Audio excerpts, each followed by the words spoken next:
telling you, force of average is here, right? It is going to come for you, okay? It's going to come for you. It's going to come in many different forms. Friends trying to get you out off the laptop, family trying to get you off the laptop, right? Even your own self trying to get you off the laptop. I'm telling you, it is here. I feel it a little bit and I don't give in. I'm not giving into it, okay? So you shouldn't either. So don't give in. Because I'm telling you, it really is here. You know, June, July is when it is the strongest. Seriously, take a note, put a little Post-it note on your fridge. Okay, don't give in, because these are the times that most people aren't working. And if you are, you're going to be getting ahead of most people around you. And that's compound success, right? And I'm telling you right now, if there's one thing that I've learned from doing this stuff for so long, I've literally been in online business since I was 14. I'm 27 now. It's 13 years. Okay. Maybe young, but I got time in the game. There's one thing that I know, guys, it's giving in to that feeling is the one thing that will hold you back. And not giving in, okay, is a win.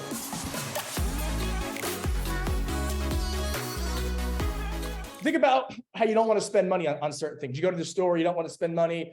Someone asks you for money, you don't want to give them, whatever it may be. Think about your time in that way as well. Don't give your time to these things that aren't going to be fruitful to you. Give your time to what you guys do best. Okay. And that's build progress, build businesses, and actually understand systems and move forward and try to conquer your goals and your dreams. That's the goal here. Okay. So don't give in, which is pretty cool, guys. So realize, you know, a lot of the time it's a mental battle, right? This is all a mental battle.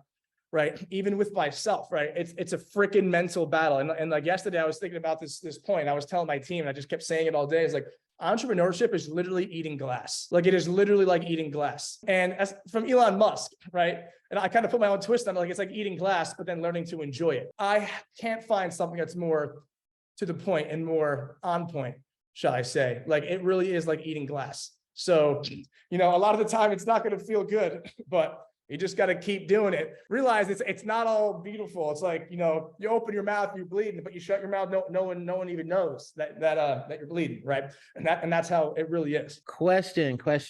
So I hit like 100, a little bit over 100 sales like the day before yesterday. So it's still going, but starting to set up the micro big bang. When I made the custom audience, I saw that in the resources post, it said wait like 24 hours. How do you know when they're ready? Because it says ready. It said ready like maybe 10 minutes after I created it. First and foremost, Bob, congratulations on passing your 100th sale. It's pretty dang cool, my friend. A little round of applause for Bobby down below. Okay, it's pretty damn cool. Pretty surreal. It's kind of surreal. You didn't think you could make it happen, but you did. You did this. I know. Yeah.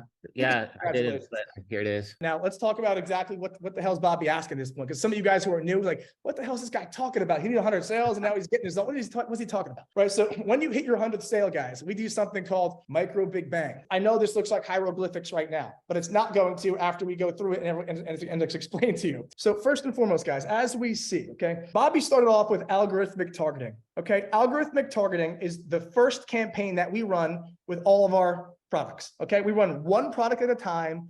Yes, we get 20 products ready to go, but we're not running all 20 at once. Okay, we're literally running one product at a time. Okay, so with that being said, we keep it simple. Yes, we're getting all 20 products ready to go, all 20 landing pages ready to go, all 20 videos ready to go, all 20 descriptions ready to go, all 20, everything ready to go. So you could set yourself up for success and not just be a one product monkey, right? And then rely on one item working. And then you have to go create all these other assets. No, we create all 20 in front of us at once. And then we test them one by one and move forward so we can actually have fluency in the way that we market. Okay, that's the best way to do it. Now, as Bobby found consistency with his algorithmic targeting, what he did is he was duplicating. Because as you guys know, when you start with algorithmic targeting, okay, and you get a sale on one of the 11 audiences, okay, it says 12 here, but we've recently removed the 12th. It's only 11 audiences and $5 a piece, 55 bucks a day, but not really. It's actually less than that because we're killing using the 3-day rule. Day 1, no view content, we kill it. Day 2, no add to cart, we kill it. And day 3, no purchase, we kill it. Very simple. We don't need to overcomplicate things here, guys. We keep it simple. Okay. So as Bobby found success, he was duplicating the audiences over and over again that gave him a profitable ROAS. What that means is that ad set made him more money than he spent on it. ROAS stands for return on ad spend. Okay. So with that being said, like I said, guys, this is going to sound advanced for a lot of us who are new, but I promise you, as we kind of gain, more forward momentum, you're going to really, really understand this. You don't need to understand it all at this point, but it's good to be exposed to it, right? Because that's how you're going to learn new things. Okay. So as Bobby went forward, he began duplicating the audiences that did extremely well.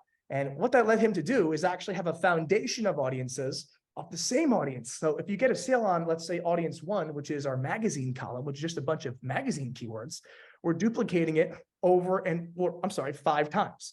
Okay. Instead of just increasing the budget on that one audience, what we're doing here, guys, is we're duplicating it 5 times. Okay. Because what happens here is just like in the stock market, guys, you guys know this. You don't want to put let's say you have $10,000. You're not going to put $10,000 into one single stock if you're smart, right? You're going to spread it out between multiple different stocks so you manage your risk, right? Same thing here. Instead of just putting all the budget into that one ad set doing well, we're going to duplicate that one audience 5 times. Now, which one of my BSF veterans could tell me, why do we duplicate at first rather than just increasing the budget? What are we building? Okay, anything specific that we're building rather than just taking the audience that did well, right? And then increasing the budget to like $50 right away.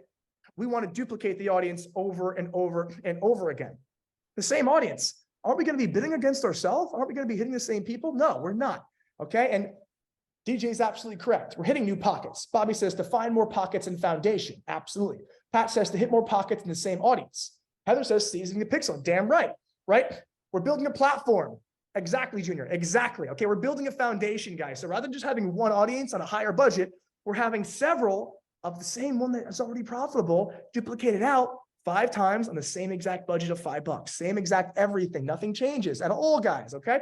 So that's what we're doing here. We're developing a foundation so we can actually hit 100 sales at a proper rate. That's exactly what Bobby was able to do, right? So Bob, to go back to your question, what we actually made happen here is you're asking, okay, I created my custom audiences because as we see, when we're creating our micro big bang, take it right back. As we're creating our micro big bang, we're using our custom audiences, okay? Which is purchase, people who have purchased from us, people who have initiated checkout from us, people who have added to cart, people who have viewed content, website visitors, right? All of those specific custom audiences. And what we're telling Facebook to do is saying, hey, go ahead and find me algorithmically similar people to those people who have took this action on my website, okay? And what's happening here is you have to create the custom audiences at first. And oftentimes it will take some time. It's going to take a few days. It's going to take a few hours. Now, Bob, your custom audience says ready. She's ready, right? You don't have to wait long. The thing is, if it says not available or, populating, then you have to wait. But if it says ready, it's ready to go. Okay. So you can go ahead and use those custom audiences. And guys, and Sebastian, this is inside the 2022 scaling folder, and it should be on the 2023 scaling folder as well to download that. Now, Bob, with that being said, when it's ready, right? Obviously what happens here, guys, is what he created is he went in the back section of Facebook, right? And he went into the audiences section, guys. And he's creating custom audiences, which is basically creating the pools of all the people who have triggered a certain pixel event, okay? A pixel event is purchase, add to cart, initiate checkout, view content, website visitors, etc.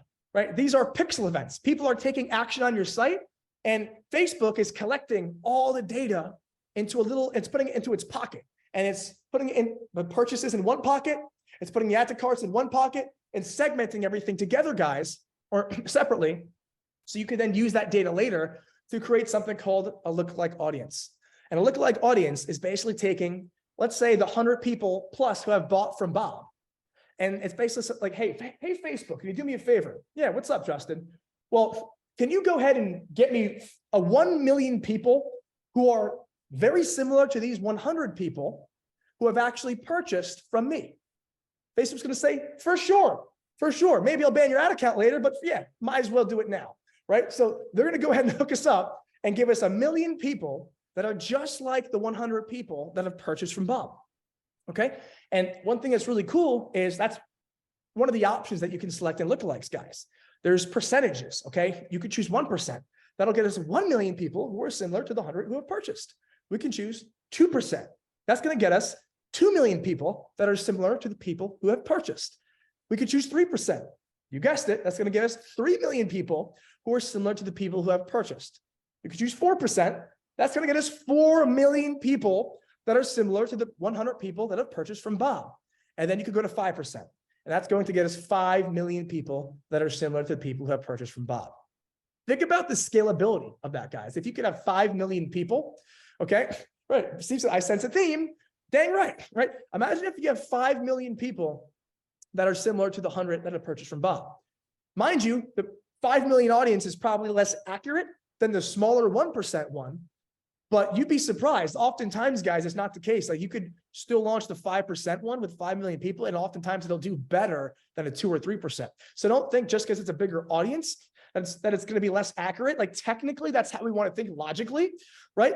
And that's how I thought when I was first doing this stuff. But then I realized by doing this over and over again, that oftentimes I'm finding that like 2, 3, 4, 5% are outperforming 1% consistently. And that's why you don't want to think, oh, the smaller the audience, the more accurate, because in turn, guys, and people, and us who are new, like Facebook loves big audiences. They love big audiences, right? So that's how we think about it. Now, a little bit deep, but we'll get there for those who are new. And also for guys who are veterans, you already know what I'm talking about.